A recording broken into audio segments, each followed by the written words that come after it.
The design on this particular project, again, there's not necessarily a particular place.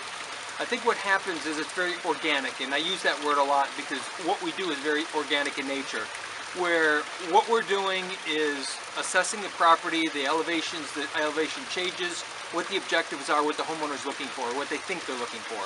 Because in a lot of cases, a homeowner really doesn't know, but they think they kind of sort of know what they're looking for. In our interviewing process, we look through that, we kind of sift through that and find out what are the elements they really like, what are the parts that we think, based on what they're saying, would be appropriate. And then we design from there. Once we get a basic design down, we talk about how the elevations are going to play out and the types of materials that we're going to use. Then we can look at more of the details, look at more of the creative and the art part of this. Initially, we're building a swimming pool, and we're building retaining walls, and we're building waterfalls, and we're doing that. And that's all sort of a part of that initial push. But then the art happens, and we can't pre-plan the art.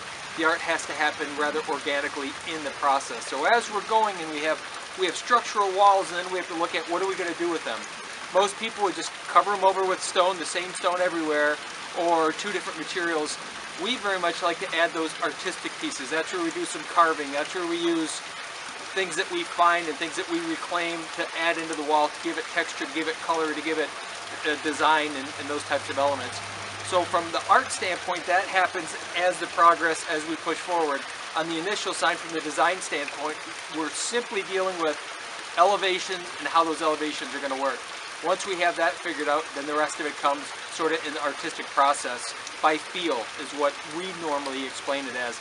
As we're doing it, we sort of feel our way into what the next step is.